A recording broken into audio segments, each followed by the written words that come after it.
Looks like Blake Lively and Ryan Reynolds are very desperate, and now they're doubling down on the gag order that they slapped or trying to slap on Justin Baldoni. Pascal, you are now rocking with that dude Pascal. What's up?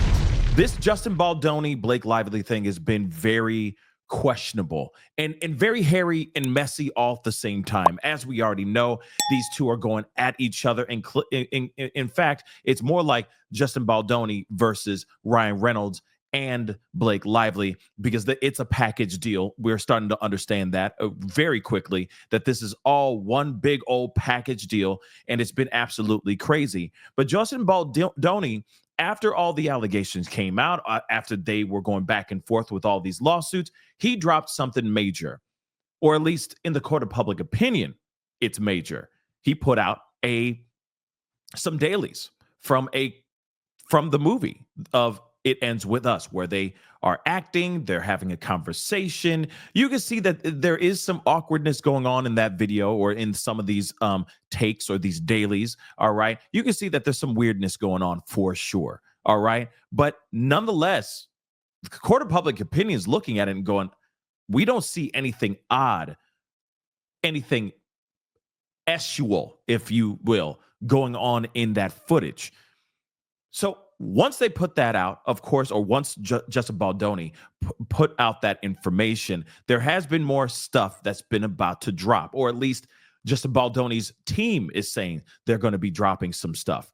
Allegedly, his lawyer is going to be putting out all the text messages, all emails, all correspondence between Justin Baldoni and Blake Lively out on a website. He's going to just put it all out there for the world to see, because honestly, everything as far as this particular case and this particular debacle, it all is going on and taking place on the world stage. It's all being done in front of the court of public opinion.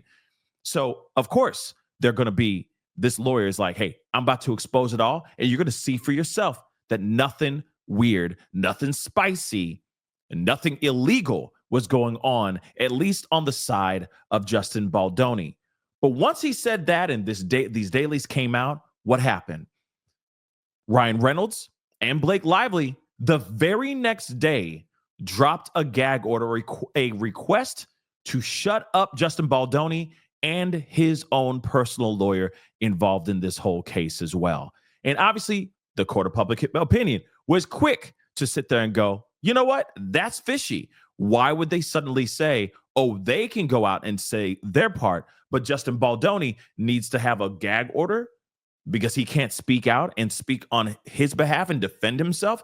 That's a little bit odd. That's a little bit questionable. Don't you think? I think a lot of people are agreeing with that big time. But now, Justin Baldoni and his team, we don't see it on the screen here, but he actually responded. His team responded to this gag order, basically saying, no, we asked the judge to not allow this gag order to happen, because they basically believe that Justin Baldoni is within his legal right to defend himself and put the stuff out there for not only just for his own reputation, to protect his reputation and all that, but for also the court of public opinion to see all this stuff as well. Now, here's something new. Blake Lively and Ryan Reynolds now have responded again, and they're doubling down on this request, basically saying, nah, please shut him the hell up, which is interesting, to say the least. So let's take a look at this article, okay? We're only looking at bits of this, okay? But it says Ryan Reynolds and Blake Lively aren't holding back at all today on why a so-called gag order is necessary for extrajudicial statements by Justin Baldoni and his lead attorney in this ever-deepening dispute between the It Ends With Us stars over what happened during filming of the Sony-distributed DV film and what happened before it was released. And I think a lot of us are wanting to know what happened during, middle, and the end of filming It Ends With Us. Because let's be real, just because, and we got to be honest and we got to be fair, just because we have footage that shows that it seems fairly professional, they're talking amongst each other on camera, does not mean that things or crimes could have happened when the cameras are off. when they go into her trailer, or when they go and rehearse lines, or the conversations that they might be having via text messages, all that stuff could be a completely different scenario.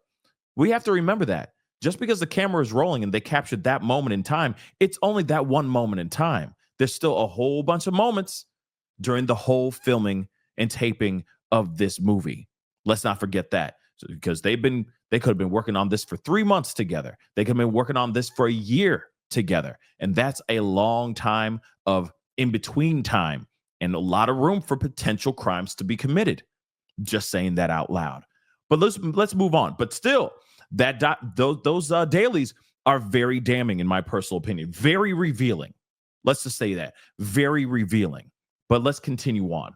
But it doesn't get them out of the dark quite yet. Quite yet. All right. I'm still on the fence, everybody. I feel like there's a lot of gray area that still hasn't been fully fleshed out yet. And I'm hoping that we get that stuff fleshed out very, very soon.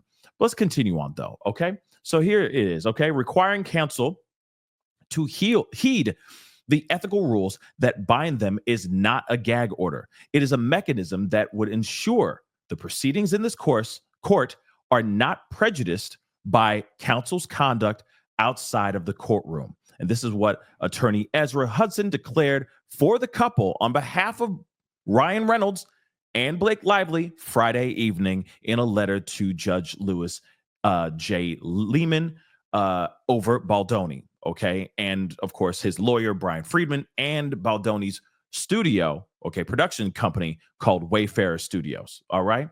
But the Wayfarers, this is also in response. Okay. So the Wayfarer parties are attempting to draw a dangerous false equivalence that may have profound consequences, not just for this case, but for other women who are SH'd in the workplace, given the high profile of this matter.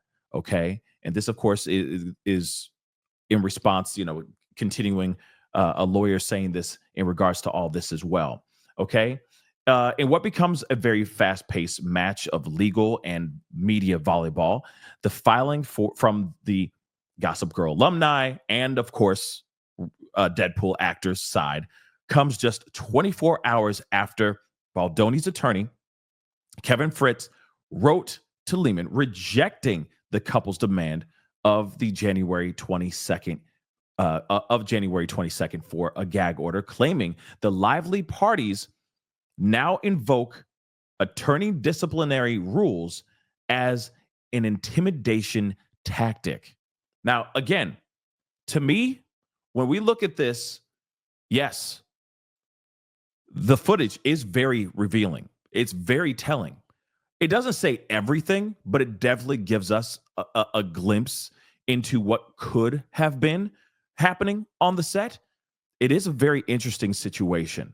Obviously, we have a lot of questions. Clearly, there are people out here. We just talked about some theories that have been thrown out from anonymous sources and whatnot just the other day, just talking about the theories of maybe it's Ryan being the bad guy. Maybe he's the culprit. Maybe he's the guy behind all this stuff. And I'll say this. I don't know about all that.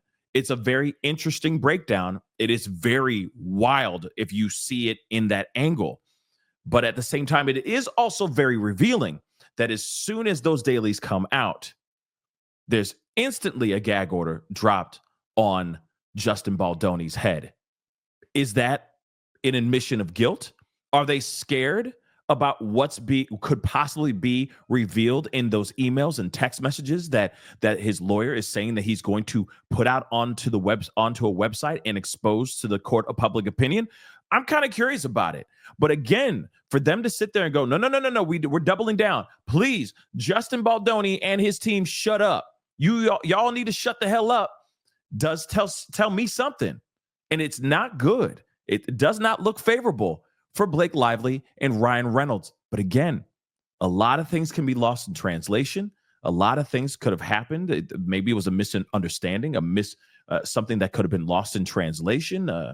There's so many different things that could have happened here that I don't think have been fully fleshed out yet. And I'm hoping at some point, that stuff gets fleshed out soon. But what say you guys? What are your thoughts on this? This double downing thing is very interesting. I mean, it's kind of, I will say this, it's kind of typical. I see this. We've seen this many times before. All right. We've seen this where one party will say gag order. The party that they're trying to throw the gag order on will respond saying, hell nah. And then they'll sit there and they'll double down again like, no. Do you really need to make sure that this gag order is turned all the way on and rip the mother-loving knob off? And in this situation, yes, it's standard. But to me, it's very interesting. Instead of them just going, all right, go ahead, expose it all. Let it be. Let the chips fall where they may. And let the court of public opinion and the courts and the court of law come up with their own verdict. But they're not doing that in this situation. They're still trying to get Justin Baldoni and his team to shut up. To me, it seems like they're worried about something being exposed. And that doesn't look good for them. But like I said, what say you guys? Comment down below. Let me know what your thoughts are. Hit that like button down below. Don't forget to crush that subscribe button, and we'll talk very soon. All right? Be good to yourselves. Be good to one another. Talk soon. This is The Pascal Show. Bye. Pascal. You are now rocking with that dude Pascal. We be going wild.